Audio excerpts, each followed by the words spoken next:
चलिए बच्चों, तो आज हम अपना नेक्स्ट टॉपिक पढ़ेंगे, दाग धब्बे छुड़ाना, रिमूवल फॉर स्टेन। ये आपका टॉपिक आपके फैशन डिज़ाइनिंग, फैशन एसेसरीज में पूछा है, तो इसलिए आज मैं आपको ये समझाऊंगी और इसके बाद मैं आपको इससे रिलेटेड ऑब्जेक्टिव क्वेश्चन भी बताऊंगी। तो जानते हैं दाग धब्बे क्या होते हैं। तो दाग धब्बे चाहे पुराने पड़े हों अथवा नए, इन्हें छुड़ा लेना ही उत्तम रहता है। अधिकांश दाग धब्बे तो साधारण विधि से केवल साबुन पानी के प्रयोग से ही छूट जाते हैं, जबकि कुछ दाग धब्बों को छुड़ाने के लिए अवशोषकों, वसा घोल को, तेल रसायन, अपमार्जक एवं प्रतिकर्मों का सहारा लेना पड़ता है। इन्हें विशिष्ट विधियों द्वारा छुड़ाया जाता है। दाग धब्बे छुड़ाने की प्रक्रियाओं में ये 3 बिंदु अत्यधिक महत्वपूर्ण हैं। पहला है दाग की पहचान करना,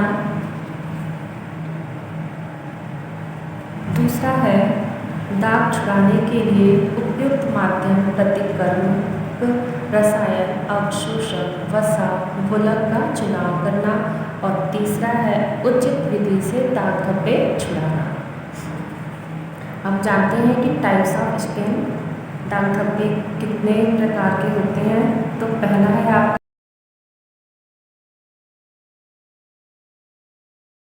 वनस्पति दाग। वनस्पति दाग में वे दाग आते हैं जो वनस्पति जैसे कि चाय, कॉफ़ी, कोको, शहद, फल, हल्दी, सब्जी, अदरक आदि के दाग इस श्रेणी के अंतर्गत आते हैं। और ये क्या होते हैं, ये अम्लीय प्रकृति के होते हैं। इन्हें छुड़ाने के लिए क्षारीय प्रतिकर्मकों का प्रयोग करना पड़ता है। दूसरा है आपका प्राणिज दाग।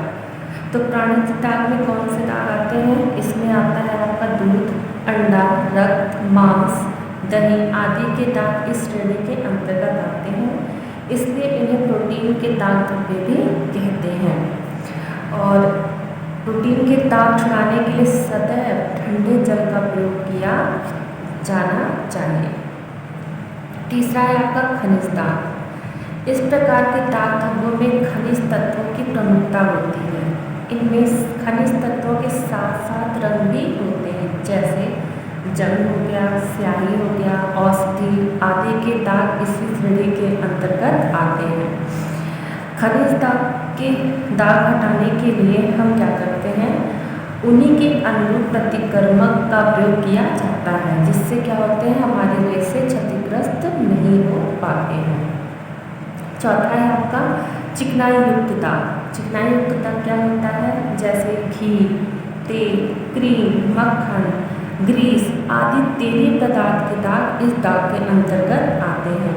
इन्हें छुड़ाने के लिए वसा घोलक, फैट सॉल्वेंट एवं अवशोषकों का प्रयोग किया जाता है।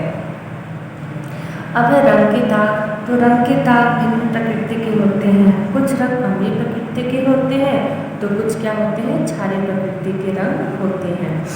रंग के दाग को छुड़ाने से पूर्व उसकी प्रकृति ज्ञात कर ली जाए तो उन्हें छुड़ाना सरल होता है। रंगों की प्रकृति के अनुरूप ही प्रतिकर्मकों का चुनाव करना चाहिए। नेक्स्ट है आपका पसीने के दाग। तो पसीने के दाग हमारा प्राणिज के अंतर्गत नहीं आता है, भले ही हमें मानवीय स्रोत से प्राप्त होता है, ठीक है। और पसीने के दाग छुड़ाने के लिए हमें ठंडे पानी तथा अमोनिया के तनु घोल का प्रयोग करना चाहिए। नेक्स्ट है आपका घास के दाग। तो घास में हमारा क्या पाया जाता है, क्लोरोफिल हमारा उपस्थित होता है, इस कारण इसे वनस्पति दाग में न रखकर अलग वर्ग में रखा गया है। नेक्स्ट है आपका झुलसने के दाग। तो अनजाने में ही क्या होता है, अत्यधिक गर्म स्त्री का संपर्क हमारे कपड़े पे, हमारे सूती वस्त्र पर हो जाता है, जिसके कारण उसमें क्या हो जाते हैं, पूरे काली मयामय दाग वस्त्र पर लग जाते हैं, जिसे छुड़ाने के लिए हमें अमोनिया के घोल में धोकर छुड़ाया जाता है। नेक्स्ट है आपका पेंट एवं वार्निश के दाग। तो रंग के दाग से पेंट एवं वार्निश के दाग भी भिन्न होते हैं, इसलिए इन्हें रंग के दाग वाले वर्ग में रखकर एक अलग वर्ग में ही रखा गया है। इसे छुड़ाने के लिए वसा घोलक का प्रयोग किया जाता है। अब है हमारा दाग की पहचान करना। हम दाग की पहचान कैसे करते हैं? जैसे हम इसे देखकर करते हैं, सूंघ कर करते हैं और स्पर्श द्वारा करते हैं। अब हमारा क्या है, दाग धब्बे छुड़ाने की विधियाँ, different methods of remove for stand. ठीक है, दाग धब्बे छुड़ाने की कौन कौन सी विधियाँ होती हैं?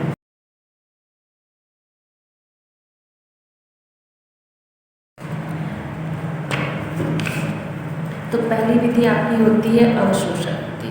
अवशोषक विधि का मतलब क्या होता है? जैसे जो भी चिकनाई युक्त दाग होते हैं, जैसे हमारा क्या था, घी, तेल, ये जो भी हमारा चिकनाई युक्त दाग होता है, उसे छुड़ाने के लिए हम किसका प्रयोग करते हैं? बेसन, चोकर, आटा, फ्रेंच चॉप, मुल्तानी मिट्टी, नमक, ब्रेड का चूरा, टेलकम पाउडर आदि अवशोषक पदार्थ होते हैं। ये चिकनाई को क्या करते हैं? सोख लेते हैं।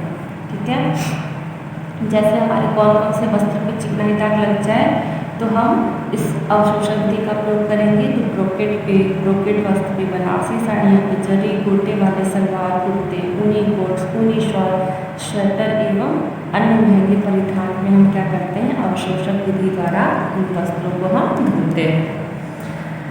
नेक्स्ट है आपका रासायनिक विधि। तो रासायनिक विधि द्वारा उन्हीं दाग धब्बे को छुड़ाया जाता है जो अन्य विधियों से नहीं छोड़ते हैं।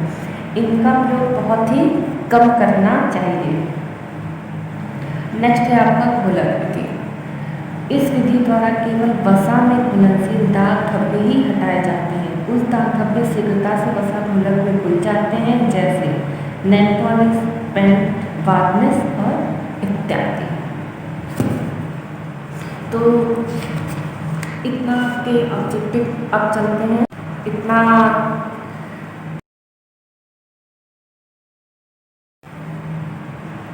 अब हम ऑब्जेक्टिव क्वेश्चन सॉल्व करते हैं।